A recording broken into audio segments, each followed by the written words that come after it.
What is going on, everybody? Welcome back to the Oceania AI only battle. I hope you're enjoying it so far. I certainly am. It's been different. I think a lot of people have picked up on that as well, having maybe it's lots of new mods, but certainly a different region. And I think the island based nature of the game as well might be playing a part. I mean, this is probably the first map we've ever done. I haven't counted, so I don't be specific, but this is the first one where it's obvious that there's probably more water than there is land on the whole map. Again, I haven't counted it. It's weird shapes, but I'm going to go ahead and guess there's blue. The more blue here, because particularly this top right corner you can see on the mini map. That's like that's way bigger than the Australia land.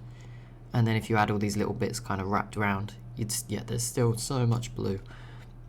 So I would definitely say there's more water on this map, which isn't necessarily a good thing because the AI is not exactly famed for handling water too well. But we will see. We'll give them a go. My pick, Brunei, is doing well, or doing okay. It's just here, doing their thing. So yeah, all round, everything's going good on my end. Hope you're enjoying it too. It's also running nicely, which is obviously important. There's no crashing concerns or anything at the moment. I think it is slowing down a bit, but that's natural. Certainly not as bad as we've seen some of the other games more recently. But there we go. What do we got? Who is this? I think that is these guys entering the Renaissance era. If New South Wales has come all the way here to kill them, that is brutal. And I think these guys might have done it as well. That's outrageous. Both of them covering the whole map. Maybe they're just coming to spy on Banuba, but it's just not very discreet spying. Maybe that's what it is. The Maori will soon be found. I just realised that. Yeah, to these other civs, they just sort of turned up. They don't know where they were from. But yeah, I guess now they will be found. There's a lot of settlers here from Ngarrindjeri. I'm gonna edit it out. You know, if it gets to me that much. New South Wales and Australia, all with settlers, and then New South Wales also grabbed Liverpool here. I love this. It's just. I don't know if I should just be like saying them in an Australian accent, but almost all of these places exist in England. I mean, Windsor, Newcastle, Liverpool, Kingston, I think is in London or just outside of London. This place might do. There's not a big place called this, but there might be. Same again, there probably is some places in England called Sydney. I'd hazard a guess. Jesus, that was a plastic bottle snapping into shape. That scared the life out of me. These ones, probably not. I mean, this one again, maybe. That doesn't seem impossible that there's a town somewhere with that name. So there you go, and there's a new city for Ngarrindjeri as well. The Kulin, still around, not been their game. They've not even recovered. They just gave up. I'm like, yeah, we lost our cities, I quit. So that's how a lot of us play the game, so seems fair enough. It looks like the Shan will survive here, at least for now. But yeah, we did see Laos gaining 3 cities, which is excellent for them up here. We'll see how Burma, Vietnam and the Khmer respond, if they are even going to respond. Or they just let Laos become a lot bigger. Still a lot of jungle here. I don't think we're quite... Oh no, we are there. They are getting science from these tiles now. It's going to certainly help those civs out. Igorot still not settling too much more aggressively either. They're pretty happy. Australia just put down their settler with the Gold Coast. Not on the coast. Lovely irony. There's just a whole horde of armies walking around the desert right now. And a Banuba settler. 2 Banuba settlers. Probably heading over here to this peninsula. There's a lot of empty space still. Quite a lot. Motu is settling around a bit more. Keep an eye on those settlers. Come on, Indonesia. This is your game. This was supposed to be the one, but it's not worked out that way. I think this is new as well in Tasmania, and that's a New South Wales city down here as well. Protected by mountains, getting access to the gold mine, probably some pearls as well later on. So there's definitely some border gore between these 3 in the east, who are all still pretty good civs, as New South Wales grabs the Red Fort as well, and another settler. They're unique units as well. Rum cores. That sounds pretty cool. Where's the rum gone? Singapore's also not done too much, but Jesus, these are some big populations. I hadn't noticed that before. 25, 20 and 22, so that's a very densely packed part of the world. They have very few, definitely the highest like per tile sort of ratio, I would say, because Brunei's is I think the biggest population, but they are a lot more land, and they will be getting a lot of science out of this jungle.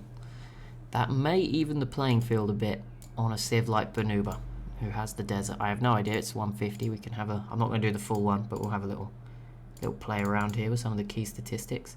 Science output, yeah, there you go. Brunei is nearly 100 ahead of anyone else. Banuba's still in 5th, but there you go. I don't know, is there a huge disparity in technologies? Yeah, Banuba is 6 behind Brunei. There you go. Military manpower, New South Wales, Banuba, Laos, Ngarrindjeri, Maori, top 5. Vietnam there as well. Aceh, a lot higher than I thought they'd be. Who's got the most production? Banuba has the most production. So you see a lot of stats divided. Population is Brunei, nearly twice as much as the next civ. Crop yield also Brunei, but only just ahead of Banuba, so that's a bit closer. There you go. Just some. Who's got the biggest economy? New South Wales, pretty dominant in net gold, in GMP as well. Gold income. Cities, 17 for Banuba is the most. Culture is also led by Brunei. Wonders, New South Wales. There we go. I'm just flicking through them. I don't want to. We're not going to do a full review till turn 200, but there you go. So that is interesting. It's very open still, and yeah, I think that will have an impact on a civ like Banuba, being in the desert as opposed to, even though they're by far the biggest, compared to a jungle civ here like Brunei. Although in the India game we did recently, it did even itself out by the end. I think Pakistan were the biggest, and by the end they did re-overtake Gupta. Spoiler if you haven't watched that one, but yeah. That was obviously Gupta was not fully jungle, but Pakistan was much more in a desert and Gupta was more on small territories. Pretty similar scenario to these two competing against each other now. We do have some settlers going around Brunei's island. We have a Vietnamese settler in the west, and we also have another Brunei settler making their way down the coast. Brunei have been very measured with their expansion so far. Definitely a quality over quantity approach, and yeah, they didn't even go too far around. I thought they might have, look, all this sugar and dyes and cocoa on these rivers. Maybe a city here. I think if you were doing it like strategically here and here or something, wait, here, end of these two rivers and like the middle of this one would have been perfect to like cover the most ground and resources. But they're not in a rush by any means. They probably do have some happiness issues to sort out with such a big population. You know, it hurts you both ways, either having too many cities or too many people. But there you go, slow expansion for Brunei. Seems to be working for them. But Vietnam, I mean, I said that they might just come and kick Vietnam out. It's, you know, no guarantee. I mean, Vietnam's actually sending over 2 settlers. Maybe this is how they're going to plant. Don't know where I got plant from. respond to Laos by just going somewhere else, just leaving. Fair enough. Could be a move. Could be. I mean, the Khmer have grabbed a city right in the middle of Australia, so it's definitely possible. As Singapore complete the Uffizi wonder, there's more settlers roaming the outback of Australia and damn it, did it again. I keep freezing. Ngarrindjeri. I'm trying so hard. I don't know what it is. I like stop. I get the first part and then it just doesn't like it anymore. It's the only one. I feel like I've got the rest now. Although, no, that seems easy. But again, probably this is Minjeriba. No, that's not too bad. Barir Bulug. It's just easier when you're reading it, I think. Maybe that's what it is. Maybe I've just got so much doubt in my head now. I'm going to get it wrong every time. But there's a new Murray settler here. It took them a while, but they're finally doing that. Banuba trading with the Murray as well, which guarantees their safety for a bit longer. Here we go. Let's see where Vietnam. If they go and settle in like the 2 or 3 spots that I said, Laos is also sending a settler. Worth noting, as is Igorot. So a lot in the area. Keep an eye on where they will end up. Laos also squeezed through and settled here between Burma's cities. That is It's actually probably a genius move. I mean, the mountains now block them off, so you've split this Burma city off, which means if they were to attack Burma in the future, they could surround this city pretty quickly and then just protect this one. Banuba did take an Anangu capital. I think it was the other Anangu down here, yep. And that was pretty easy for them, and they'll probably get this one too. Maori and Banuba teaming up on Australia. I mean, Australia's pretty far away, although Banuba is settling up here now, with more settlers as well in the region. But yeah, they should be okay. New South Wales also grabbing another city. Oh, actually, they will survive because they just got a peace deal. That was the last one to come through. Peace deal between Anangu and Banuba. But yeah, we'll see what the Maori can do. I think this city, this will be interesting because Australia has better tech, but Maori have more units. But Australia can come over, I guess. And they're not particularly coastal, so they're fairly safe from the Maori, I would say. But who knows? I'm seeing more and more frigates as well, so more and more civs into the industrial era as well. Lao with another settler as well. What was the World's Congress voting on? Embargo of the Maori already and a World's Fair. Okay. See what they opt for. Vietnam settlers have arrived.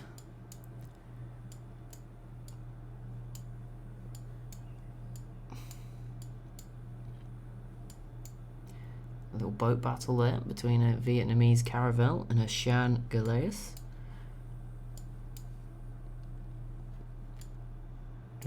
How is the Shan so low again? How are they doing this with 2 units? That is impressive. If Lao get this, then that would be fully deserved. And of course the Shan will be out of the game because they don't have any other cities. I don't think they have any settlers anywhere. So this could be a big turn. It depends who goes first because that pikeman is pretty low on health. And I mean, there is a rifleman here which will probably be a few more turns and then the trebuchet might die. It gets awkward if you don't... Okay, yeah, Shan first. Oh, there goes the pikeman. So Lao miss out at least for now. But that rifleman's coming in to try again. Vietnam did put down a settlement there at the bottom of this river. No, so they didn't go where I said. I would have said one here at the bottom of each of the big rivers and then one at the top of the little river. But there you go. Vietnam put 2 cities along the middle river, which will cover a lot of this territory anyway. But you can just see this wall of pink sort of swarming. Look, they've already gained like 4 tiles here, so they're just growing rapidly across. And the Kulin finally putting down 2 cities in one turn after not settling for ages. They go for 2 all at once and they just come back. I mean, that might just prompt the Murray to attack them again. But even then, at least that gets the Murray doing stuff as well. Is Australia coping okay? Yeah, the city seems to be doing fine.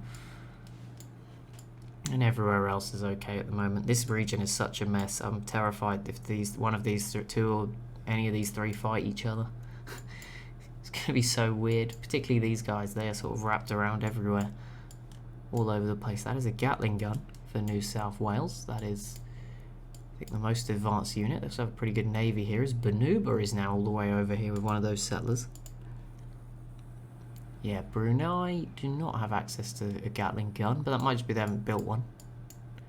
They've been very isolated all game, so there might not have been as much of a need for them to build military units, which probably help them get these huge cities because they build more of the buildings quickly.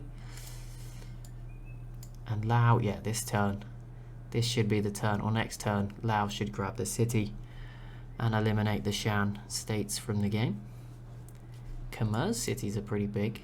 I wonder if someone will attack them. And ooh, here we go. There's also more settlers, Igorot and Vietnam, down here as well as Lao. Sorry, but Aceh versus Indonesia. There's a chance. I mean, a slim chance. Indonesia has some units, but Aceh has a good little fleet here with some privateers and a frigate a bit further off. Maybe they do this, but it's going to be pretty tough to hold on to it with Indonesia having more land units in the area.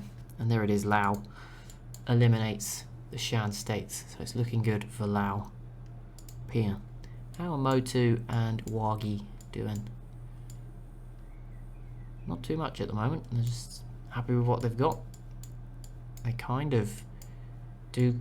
Well, deep sea sailing obviously undoes that, but they did control access to these other islands, but now that will sort of slowly fade away. But they seem to be They haven't had a war for ages, so they seem to be getting on as at least friends. I'm seeing New South Wales adding lots of new cities. I mean, these three are all new this episode.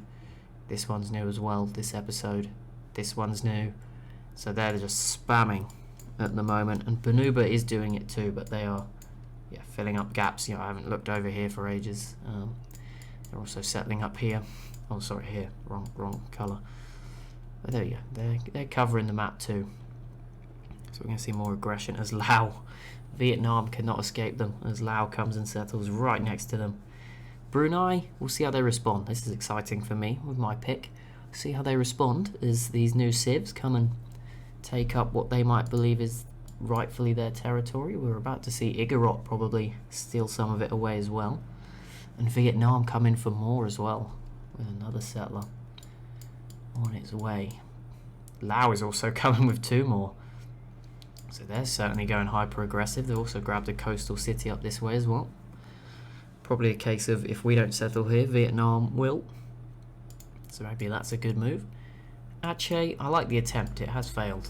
They probably should have... I get it would...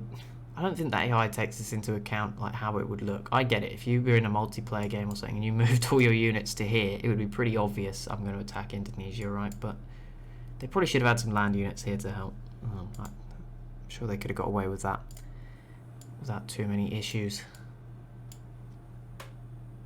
I don't get why some of these islands are being neglected. They are. There's resources here. It's not actually too many, but there is some.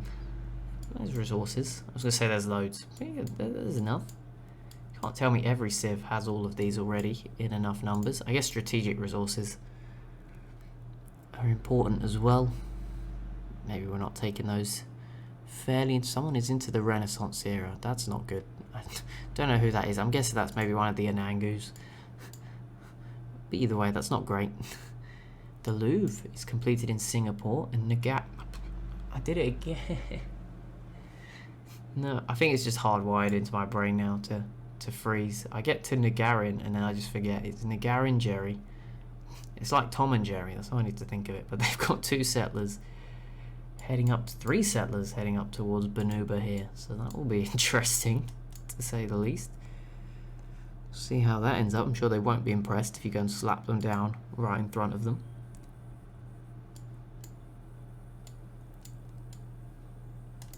There's so many units making weird journeys. These Khmer workers will be heading to Australia. They're sailing past all these islands like, what is wrong with all of these islands? They definitely don't have that excuse because they don't have that many resources. They have a lot of bananas here. Some citrus, but they could have done with cocoa or some of the other stuff like that. Sugar. They just could see half the world's like sugar here in Vietnam but don't have access to it themselves. Laos is sending those settlers over. Khmer Great Merchant heading all the way down too. Interesting. A lot of trade. It would be. I wish there was a way to like better see the trade routes of the world. I find that really interesting. We just can't really see them. But like these, Singapore with Igorot, Igorot with Brunei, more Igorot to Brunei. If we come over this way, I don't know who's trading with who. Sometimes it doesn't show you all the cargo ships, which doesn't help either. We have our first ideology, Brunei, going for the order ideology. So there we go. That's their choice made, and oh, that's a big one. That is big. Vietnam versus the Khmer. I think this could be quite a easy victory for Vietnam, and 2 huge cities as well, 23 and 31. I mean, that's probably top 3 in the world, if not number 1. I think again that is number 1 at 31 population. Vietnam get both of those. They will be still definitely in competition with Laos, and it will be worrying times for Burma, who have pretty much been surrounded by Laos with this city here and a citadel here as well, which was that there before? That is glitching out with the bananas, but there we go. Oh, and another ideology, New South Wales, joins them in going order very quickly afterwards. And they have just added 2 more new cities and another settler, as the Maori squeeze a settler in as well just before the borders close off. Looks like Australia may take this city as well, which is good for them, but they've now been completely cut off, Australia. They need to fight someone. Either New South Wales or Ngarrindjeri There you go. You heard me. I stopped before I said New South Wales to say that first, and then went, yep, no, got it this time. Australian settler coming across. These guys are still clinging on by the skin of their teeth. As Banuba adds more cities. Little New South Wales army here, not sure where it's going. These guys have really moved around the map. They started in the western part of the outback, or the desert, and then they've just moved up here. just exploring the world. There we go. How is it looking for the commerce? So far, no sieging, which is good enough. Australia does now kick the Maori out and grab that city for themselves, which is useful. They want to make sure they connect their borders here, though, or that could be problematic. Oh my god, look at this road. What the heck is going on here? That is so gross. Either way, Laos is arriving with more settlers, as is Igorot. So it looks like Brunei's island is currently the one that everyone... that's the real estate people want right now, with Laos and Igorot coming to snatch up even more. And look at Brunei, they're just scouting out the jungle. They're like, we can't have this. We need to go fight them off. We'll see if they go for that approach or not. But that will be it for this episode. So as always, if you have enjoyed, be sure to leave a like and a comment down below. Be sure to subscribe as well if you are new to the channel, and I'll see you in the next one.